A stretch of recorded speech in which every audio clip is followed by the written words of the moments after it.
Hey guys, welcome to part 5 of the Luthier's Lair series concerning the build of the GazzBass Falcon Bellissimo Series 2 Franco di Donato signature bass guitar. This part I'm going to be showing you the end result of the neck, including the LEDs and the sculpting of the neck, and also we're going to be getting serious with our paint job here. Oh, that's a bright light behind me. I'm sorry about that. I really need bright lights. I'm not a magpie, which is a gremlin, but I need bright lights in the shop. We're also going to show you the results of some tests I've been doing on woods with regards to paint jobs and stuff like that. But anyway, let's get on with it and let's see what we can do next that does not cause disaster. See you in a bit. Well, as you can see, I have the bridge system fitted as a test fit right now. There's still a lot of wood to come off the neck, but it's basically to shape. Still a lot of wood to come off, and then I haven't carved the contour yet.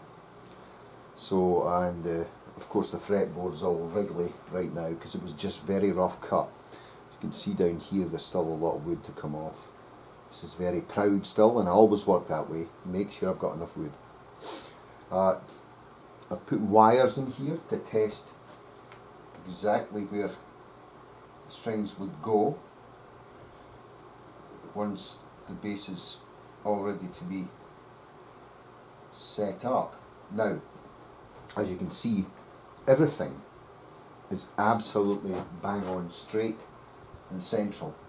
The good thing about the Hipshot bridge is it's got adjustable string spacing in it as well, so it's beautiful. Great piece of hardware. And yeah, so the next step, now I'm satisfied that this is correctly aligned and everything's okay, then now I can go ahead and start getting the LEDs in the fingerboard. Once I rough it down a bit more into shape and rough the neck down a bit more into its taper shape, then I'll start getting the LEDs, the holes drilled for the LEDs in the neck and the circuit made up. The body has to be sanded back down again after all its grain filler it's had in it, but it's feeling good as well. There's still grain filler left there on the surface that I need to get rid of, but that's fine. So everything's looking great so far. So awesome. Hello. Yes, so the fretboard has been pretty roughly shaped, but shaped enough that it can go onto the neck once I have drilled and routed the fretboard for the LED circuit. What does that entail? Sorry about the horn of the guitar here. It's I put some more grain filler on the end grains on the rounded bits, so I don't get any paint problems.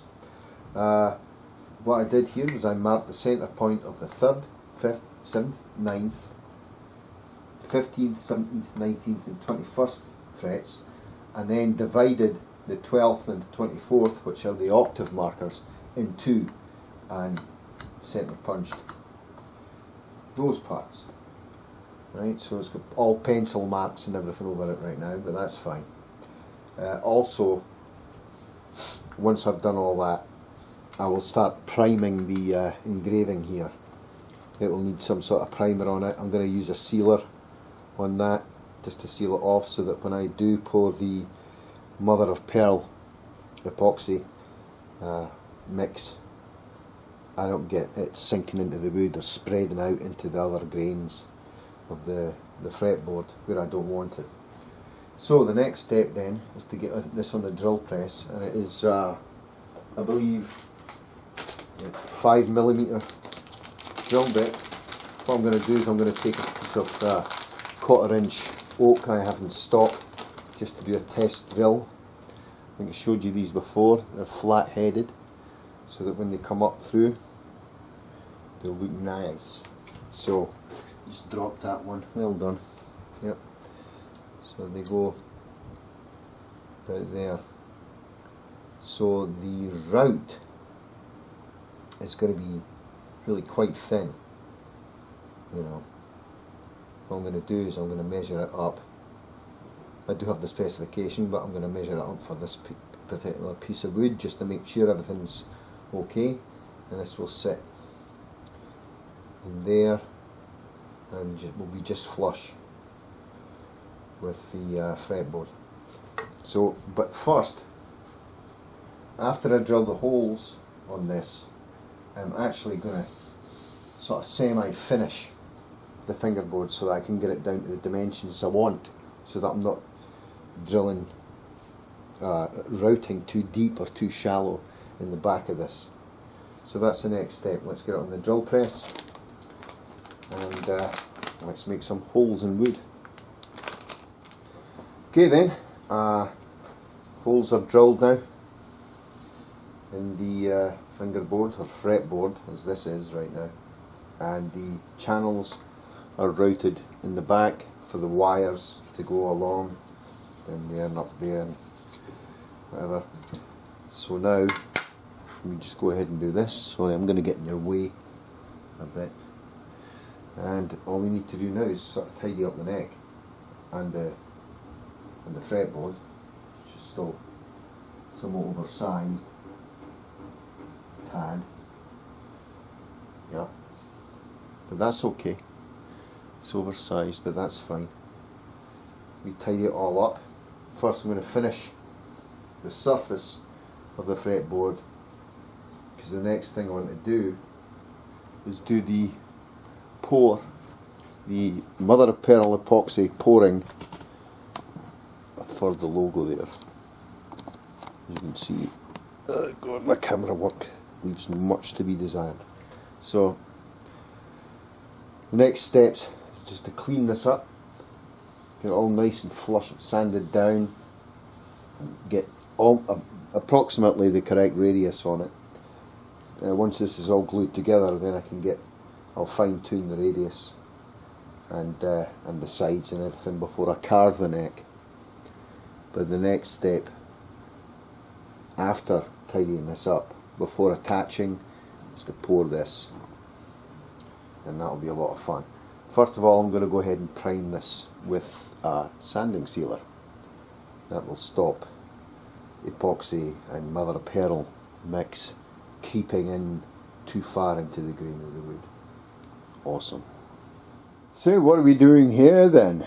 Yes, well, these LEDs have been on battery now for about 8 hours, and I usually I like to call it burning, but it's not really burning.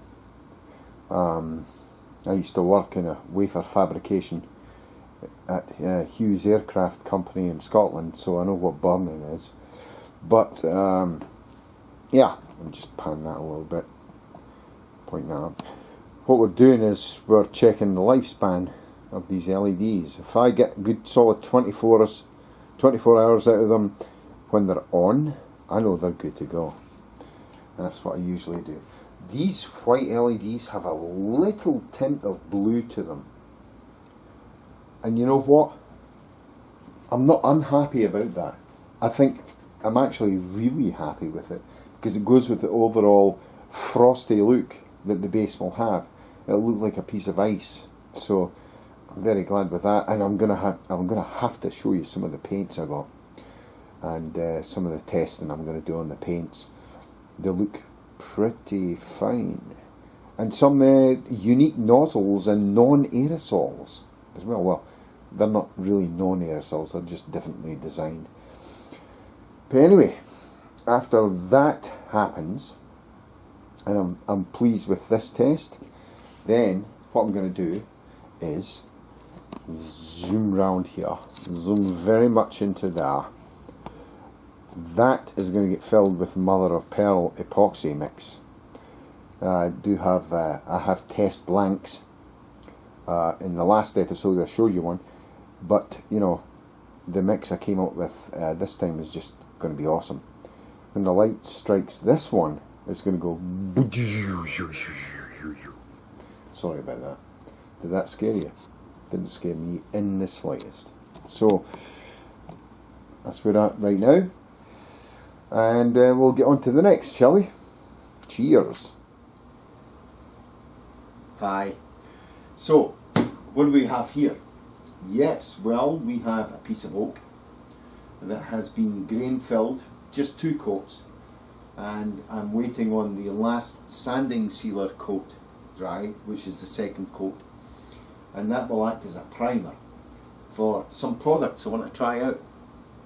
Now, I've been shopping around and asking various experts on how to do a monotone sunburst to translucency, which is unusual. I mean, I've seen pictures on the intrawebs, but they're not conclusive and very crap, actually, because it's not a common finish. So what are we to do with that? Well, my first approach was to contact Phil at Stuart McDonald, to see if he had anything in stock. I couldn't find anything on their website. Now, if I was to do this as a lacquer, then I can't really use acrylic because they're incompatible, and lacquer fades over time and cracks, and if you're not perfect about things, you know, Leo Fender learned the hard way and switched to polyurethane, I believe. Anyway, it's not that lacquer's crap, it just doesn't last. Your base is going to look old, you know. My JD has lacquer on it and it's starting to look old. It doesn't polish up as well. I can't put certain things on it to polish it because it won't do it, it'll take the finish off it. However, my JD is 22 years old now. Love it, and it will be forever mine. Anyway, let's go on to this.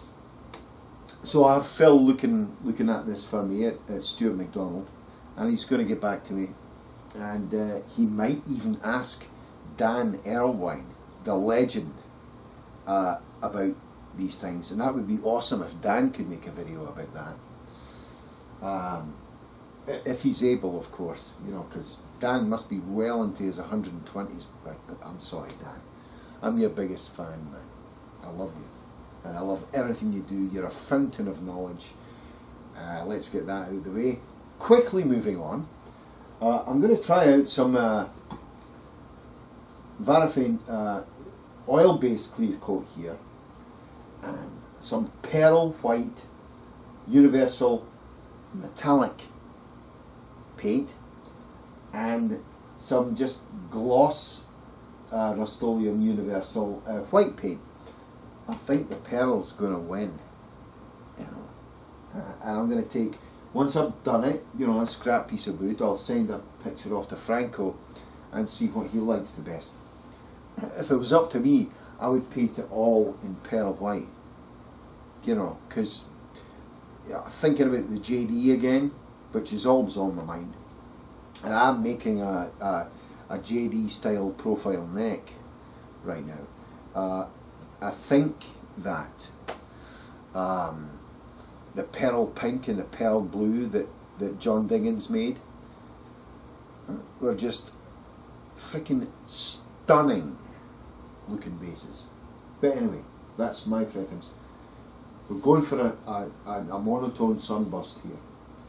So I'm going to try out some certain products. I'm actually going to try the acrylic whitewash and then these paints and a clear coat on top to see how it reacts, given it the appropriate cure times. I do have a window. I have 1 week window in which to complete this base on time. So I've got the time to do it, to experiment, to get this absolutely bang on perfect. The buffing and polishing is not going to be a problem. I use liquid ice, and I also use, do I have it? Yeah. For very fine polishing, this is your friend. Yes, 3M. 3M Perfect LTEX. Perfect it, it's called. It's ultra fine machine polish. It's for cars, basically. But you've seen the finish on cars, and they're absolutely awesome. So that's some of the products. My liquid ice is coming in the mail this week, and we're going to be good. I think we'll have some fun doing this.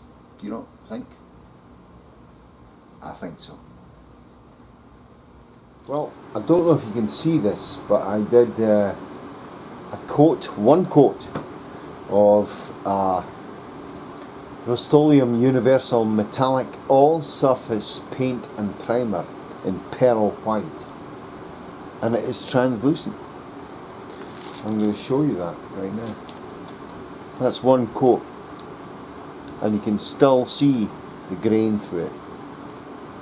And this is really a craply prepared piece of wood that I did the test on, but it gives me enough to know, because there are perfect pieces on this piece of wood, it gives me enough to know that, oh my god, this is going to look spectacular. If Franco, which I will get in touch with him later, doesn't want an absolute pure white, then this is the base coat. It's spectacular.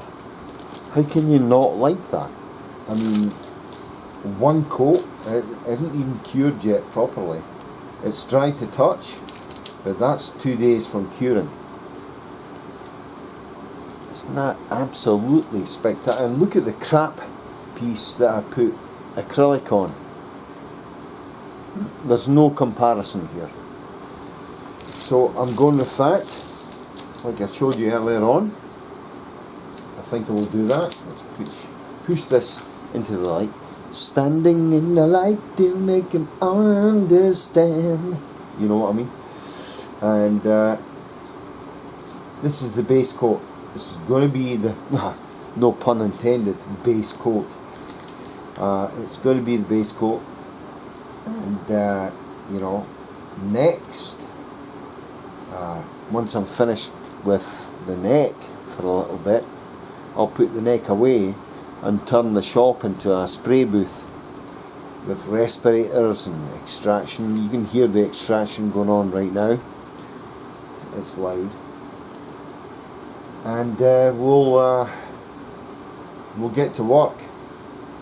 And I am absolutely overjoyed at this, because you can still see that oak through there, which means when I burst this, it's gonna, oh my god, it's gonna look good, and it'll look like a pearl, which actually is beautiful, because the insignia, the logo on the first fret, is made of mother of pearl, and this kind of looks like a pearly finish.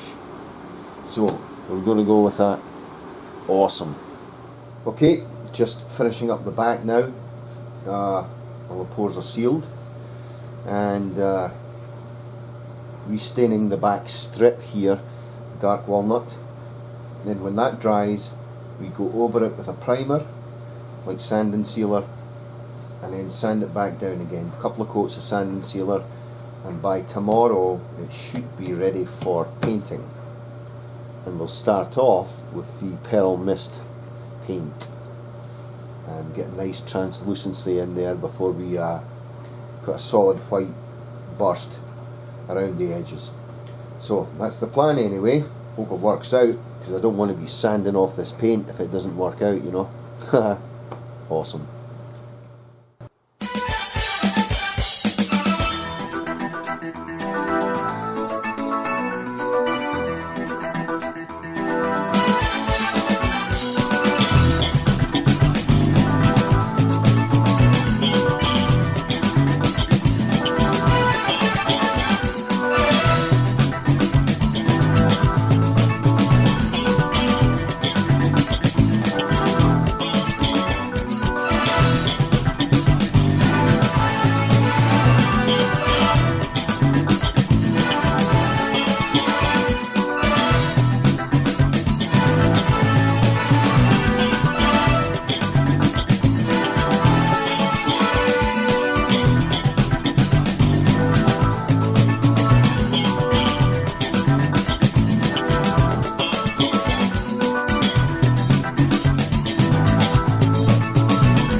Hey folks, I'm doing the mother of pearl epoxy fill on Franco's logo right now. I've masked off the word signature, which is underneath the painter's tape there, because it's going to be a different mother of pearl colour. As you can see, I just poured this about 20 minutes ago, and I'm just taking off the edges with a pulled off Q-tip. As you know, here's the real edge of the Q-tip, and what I do is I just pull that crap off and get it down to something that's workable at this scale. And what I do is I just push the mother of pearl epoxy to the side and then roll it up on the towel here. So I've still got a sharp tip. Ooh yeah, that sounds a bit rude. And just cleans it up. It means that you're going to be doing less sanding and polishing at the end, you know. Even though there's a sealer on this neck on the fretboard, going to need to do some acetone cleaning and stuff like that, all that good stuff.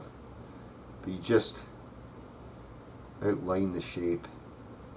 Don't take too much of the epoxy out, or else it will sink and you'll get a bowl shape in there, and you'll have to put a little bit more actually clear epoxy on the top to level it off. And when we come to sand this, we'll be sanding it with a little bit of acetone in there. And this is going to be sanded to about 3000 grit.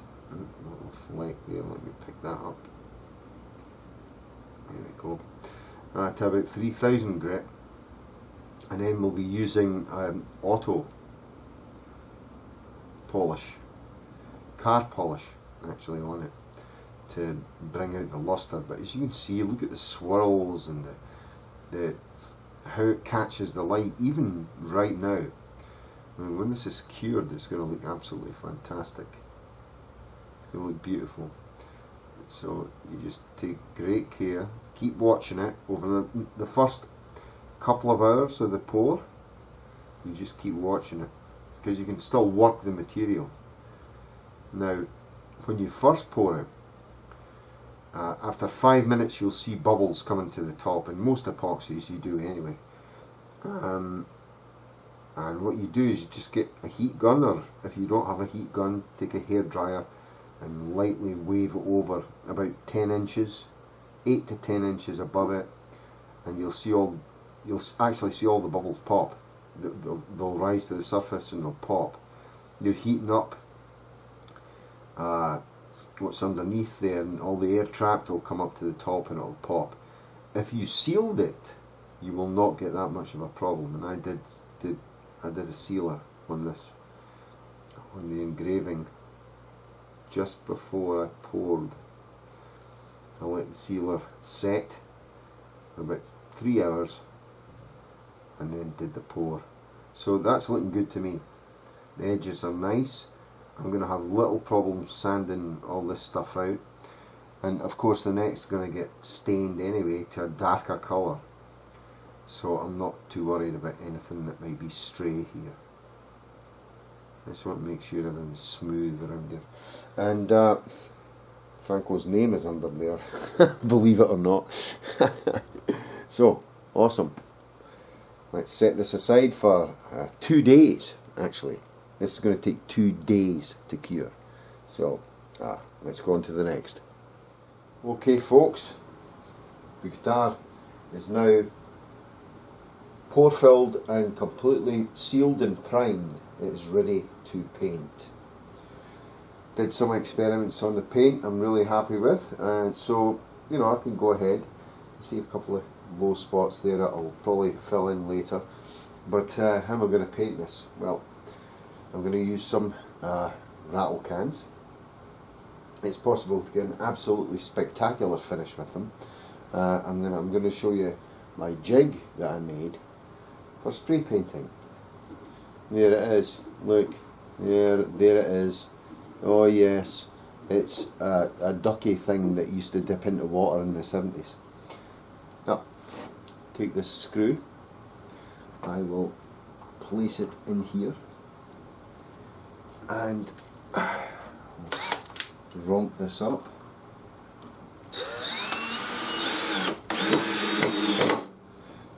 And that's that attached. Actually, I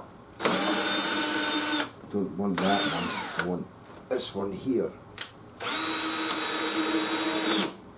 Like that. Okay. After that happens, what I've done here is I've a long pole here with a piece on the end that will fit into the neck. Did you see there? You don't see because my stupid arm is in the way. Goes in there and it will attach to the body of the bass like that, and then what I'll do is I'll take it and I'll put it through here. You can see that. Hold on. Hiya. Let's take that out of the way. And then when the body's on here, I can, you know, rotate the body and spray as I'm going. You know, so that I'm not, you know, I don't need to spray one side and then wait until it's cured and then turn it over and do the other side. That's the reason for it. So you just see there. Let's turn it that way a bit. So of course, you know, the base will fit on like there, and I'll be able to turn it and spray it very quickly. You need to do 2 coats of paint. The first coat that goes down will be a very pearl white, translucent white, and that will go down, right, and I'll leave it there, and about 15 minutes later I'll do the second coat, and then I'll leave it to dry for maybe 36 hours, and then it'll be 3 coats of clear coat, which I'm going to use a catalyzed polyurethane for that. What does that mean? Well, catalyst in chemical terms is something that speeds up or enhances, or there's a good word for it and it escapes me right now, but it speeds up the chemical reaction, you know, and I get a much better finish with it, and I'll also get a much harder finish. So you can smash the bass off the wall, and you'll still get dings in it, but not as much. You know. So that's my little jig for spray painting. It's pretty sturdy. It doesn't need to be that sturdy. You know, all I'm doing is rotating a weight, and as long as my balance is all right, I might put another bolt in there just in case. As long as I'm okay with my balance, it'll be fine. So don't get blind drunk when you're doing stuff like this, you know. Anyway, on to the next. Well, hope you enjoyed part 5. It was a blast making it. We're making headway, and you know, we're getting there, and I just want everything to be perfect with this one. It's going to be awesome. So I hope you enjoyed that, and stay tuned for part 6, which will be coming your way shortly. But in the meantime, stay safe, be good, and I'll catch you later. Thanks guys. Cheers. Bye bye.